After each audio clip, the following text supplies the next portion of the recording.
There's a reasonable argument to be made that AEW's spiteful anti-WWE moves are, best practice at this point, and not just because Pata sells tickets and t-shirts. No matter what people say about the divisive or tribal discourse amongst wrestling fans, critics, and even the performers themselves, it always was the natural reality of a duopoly. Those that didn't see it coming didn't watch enough documentaries about the Monday Night Wars, and WWE produced about 300 of those bloody things with the confidence of a company that was never going to be challenged again. And then, this happened. I'm Adam Wilborn from What Culture, and these are 10 anti-WWE moves AEW made out of spite. Number 10, Santana Garrett versus Tay Conti. A callback to an NXT encounter with significant Wednesday Night War lore, this contest was booked on a night loaded with two-sided spice and spite. A supersized SmackDown was set to go half an hour longer on Friday the 16th of October, potentially throttling a portion of Rampage's regular crowd. The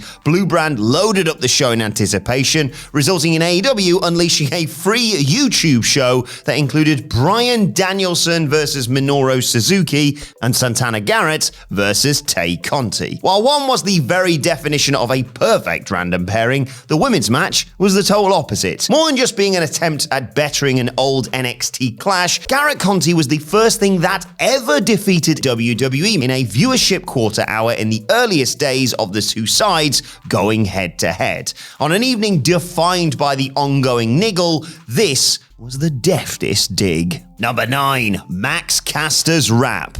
And not even that one. Though far from the most offensive remark Max Caster has made during his AEW tenure, the references to the latest bout of WWE releases was certain to create controversy outside of its original intent. Coming ahead of Anthony Bowen's contest with Bryan Danielson, Caster referenced the fact that it was Bryan's real father-in-law John Laurinaitis that signed off on yet another bout of cuts. This was punching up to one of WWE's chief authority figures to get under the skin of a family member. But various fans across Twitter didn't see it that way. The comments were viewed by some as yet another petty point-scoring attempt rather than a valid shot at the villains at the top of the WWE tree. Number 8, the brass ring. An infamous Vince McMahon maxim, there to be shot at, the prop choice was a major self-own. Yes, having a literal brass ring up there scanned as the dig at the opposition it was, but the wrestlers were still booked to want to claim it, and it looked stupider in Scorpio Sky's hands than it ever did hanging from the ceiling. Sky looked for all intents and purposes like he was holding a bloody Sonic the Hedgehog ring or a Piles cushion.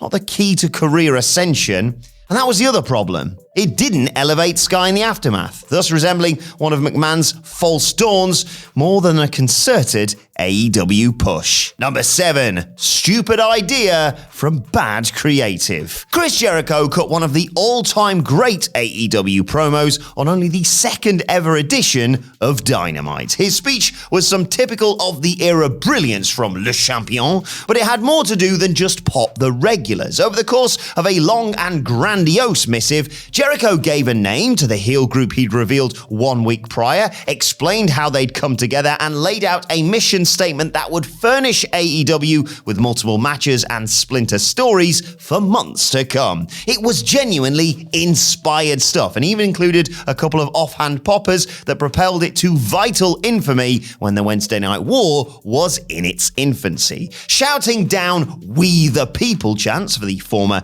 Jack Swagger, Jericho referred to Jake Hager's old shtick as a stupid idea from bad creative. It drew gasps from a crowd still somewhat flabbergasted that this sort of thing was now going to feature in the weekly TV diet once again. Ironically, Hager still dined out on the bit as part of his MMA presentation, though it's never once resurfaced in AEW after this. Number 6, sloppy shop. Taz refused to hide his contempt for WWE's COVID practices when he tacitly accused them of running a, quote, sloppy shop ahead of an aborted AEW championship match between his man Brian Cage and then title holder Jon Moxley. The planned Fyter Fest 2020 encounter was moved to Fight for the Fallen later that summer due to Moxley staying home and isolating with his wife Renee Paquette after after she'd tested positive for COVID-19. The not remotely veiled implication was that WWE hadn't taken enough care with their protocols when the whole world was attempting to flatten the curve. Paquette, then still working for the McMahons, was deemed a victim of these, as was the cancelled match when husband Moxley played it safe. Number 5. Papa Buck's t-shirt. There's little worse than when good people get so far up their own bloody arse that they suddenly don't seem so nice. That was absolutely the case during this transitional period for the Young Bucks in 2021. Caught between Kenny Omega and Don Callis before turning heel and, well, linking up with both of them, Matt and Nick Jackson were rebuffing the latter's slimy attempts to get them on side. This extended to pretending to pie off a t-shirt he had made, ostensibly in their injured father's honor. Of course, there was more to the story. The shirt was adorned with "Do not slap leg when kicking." It was hastily put together following news that this exact edict had been passed down to WWE wrestlers from management. The leaked memo made for some good discourse in the days that followed, and AEW were quick to pounce on it with a prop that actually went briefly up for sale in their Flog Everything Ever online shop. Number 4. Blood and Guts. Here is what Vince McMahon said to investors in July of 2019. WWE will not do blood and guts and things of that nature, such as what is being done on our new potential competitor.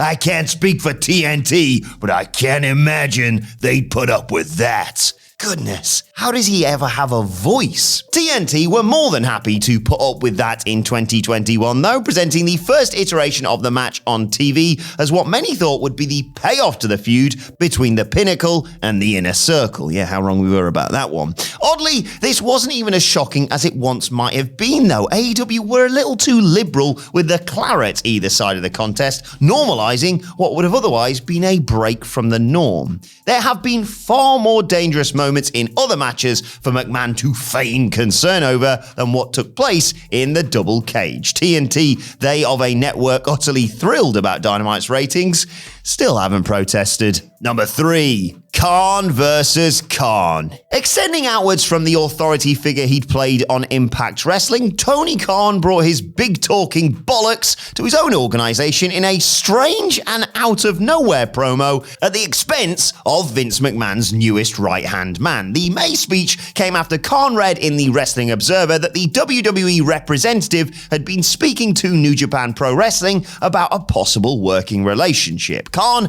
laughed it off, noting that he'd been featuring New Japan wrestlers on his show for ages and was in negotiations for the future status of his IWGP US champ, Jon Moxley. Predictably, the WWE New Japan relationship rumors amounted to absolutely nothing, and Khan's general demeanor towards his opposition looked even more pointed in hindsight. Number 2. Throne Breaker. All Elite Wrestling's sole purpose wasn't to differ from the market leader, but Cody's placement in the company absolutely had to exist in direct opposition to his time as Stardust, Dashing, or whatever bollocks they were saddling with for all those months. Smashing a skull and iron cross-adorned throne with a sledgehammer scanned as a, direct hit towards Triple H, but by 2019, the game wasn't considered the enemy of their potential elite excellence. His NXT would eventually be slain by AEW in a fairly one-sided war, but Vince McMahon simply didn't have any iconography as evocative and literal. Just about every other company had over-relied on ragging on WWE as part of its modus operandi. AEW set out its stall to